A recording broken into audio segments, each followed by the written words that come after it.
everyone, we are the Group 3 reporters and welcome to Chapter 3. Chapter 3 will be discussing about linear programming. So, linear programming refers to planning through the use of a linear relationship of the variables involved. It applies mathematical techniques to find the best possible solution to problems in spite of limited resources. So, linear programming, mathematical method that methodized to optimize. So, ginayus sa decision making to find optimal solution. So, a good manager can maximize profit and minimize cost without violating the limitation of restriction of variables, such as time and quantity of variables, raw material, maximization and minimization. So, sa business, na siya ginatawag na maximization and minimization. For example, ani is na bakery. Sa bakery is na two types of bread. Sa P1 is ang white bread and sa P2 is a wheat bread. So, ang problem sa bakeryhan kay kulang sa flour or limitado pod ang labor or trabahante. So, ang pangutana na is pila yang mabuhat nga makaginansya gyapon siya.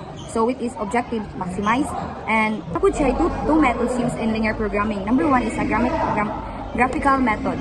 Can only be used if the problem has 2 or 3 variables since there are only 2 coordinate axes in plane and 3 coordinate in space. The next one is the graphical method and simplex method will be discussed by the group 4. So the problem on maximization involving more than 3 variables can be handled by the simplex method. 3.1 Graphical method.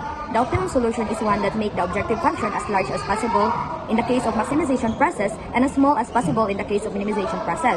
So the set of all points in the graph satisfying the constraints is called the feasible solution. So maabot na dito sa graphical method. And when we say constraints, muna siyang given sa problem. For example, sa example ganiha is about sa bakeryan nga problem, yung problem is the flour and the labor. Linear program consists 2 parts. Number 1, objective function. Objective function is a mathematical expression introduced by the words maximize or minimize.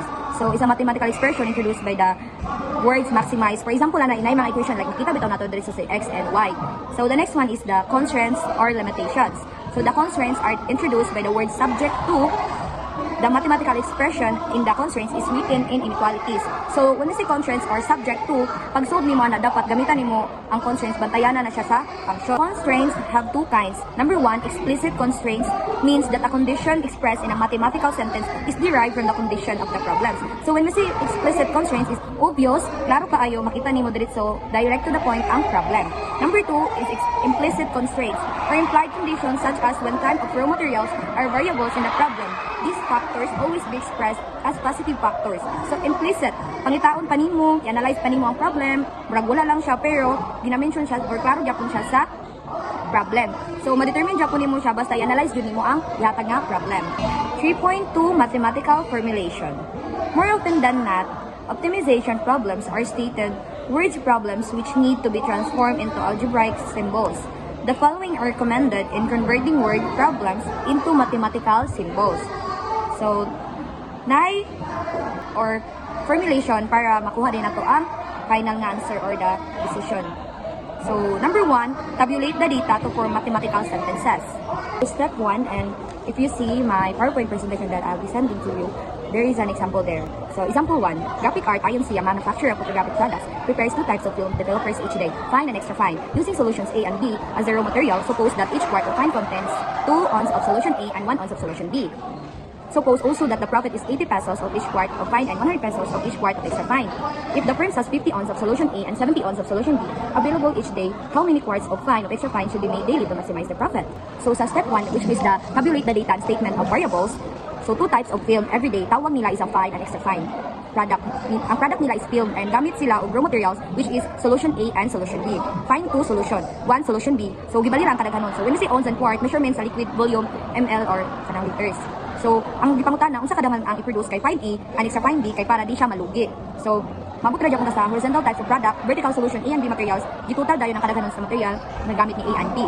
So, step 1 which is tabulate the data and statement of variables. So, representation of variables, let x be the number of fine to be made. So, buta na to nga si x, muna siya si fine, and xy be the number of extra fine to be made. So, muna siya si extra fine si y. So, number of quart of fine and extra fine contained in solution A. So, solution A, so si fine is 2x, then si extra fine is si y. So, ang iyang total is i-plus din nato siya, so 2x plus y.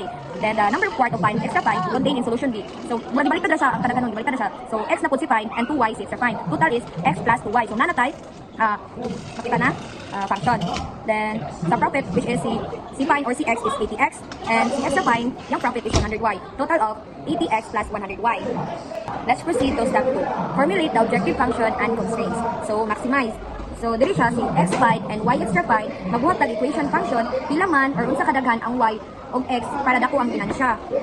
So butang siya maximize. So i-copy nimo si 80x plus 100y and the subject 2 which is katong total na imong nabuhat sa y og extra pi is si y is 2x plus y equals less more than or less than 50 and x plus 2y is less than or more than 70 and x inequalities of 0 y equals or less than 0. So mabutang na siya diri subject to our constraints 50 on 70 availability sa materials, 50 sa A, 70 sa B. So relate sa available materials. So dapat dili ka mulapas 51 kay maura man pwede na ka mag 45 dili malapas sa 50 nga iya hanggi hatag. So available sa solution B. Sa solution B kay 2x plus y less than or equal to 50. So x plus 2y is less than or equal to 70. So there is a step 2. Ang iyang gigamit is inequalities which is katong sign nga ana less than or equal to. So let's go to step 3. Graph the objective functions by first converting the inequalities into equations. Next, find their intercepts. So ang atong gigamit atong step 2 kay inequalities man, atong ibutang sa step 3 kay kuha na siya into equation. So 2x plus y is equals to 50 and x plus 2y is equals to 70. So di ba ganina sa step 2 is inequalities itong gamit which is more than or less than 2. So dili na po mabutang na si y is equals to 0 and x is equals to 0. And step 3, there is feasible region for linear programming problem. So the graph shown or there is a vertical and horizontal. So the two constraints lines are shown. So the orange and the blue. So you can review to my PowerPoint presentation. So the orange one is the vertical and horizontal is x. So orange is 2x plus y is equals to 50. Blue, x plus 2y is equals to 70. So the feasible region is shaded in light blue. Vertices are clearly marked 0, 0, 0, 35, 10, 30, 25, 0, and so on.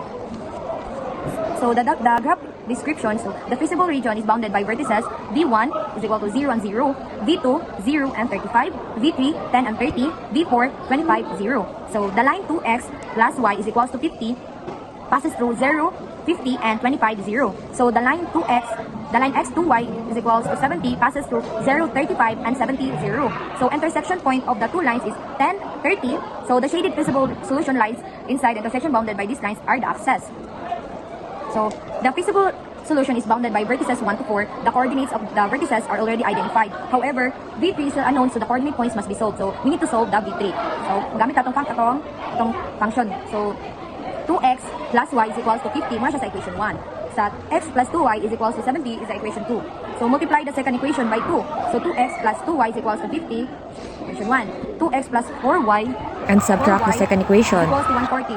So y minus 4y is equals negative 3y. 50 minus 140 is equals to negative 90. And divide both sides to extract the y. So ang y is equals to 30. Solving for x, substitute the derived value of y into equation 1. So ang atong equation is 2x plus 30 equals 50. 2x equals 20 kay 50 minus 30 is equals to 20. So x is equals to 10. If you are wondering why 10, ang answer kay 20 divided by 2 is equals 10 and napod siya sa graph. So thus the coordinates of V3 is 10 and 30. Step 4, maximize the objective function 80x plus 100y for the vertices. So we need to multiply the vertices value of profit 80x plus 100y and V1 is equals the value of 0. V2, 0 times 80x equals 0. So 35 times 100y equals 35.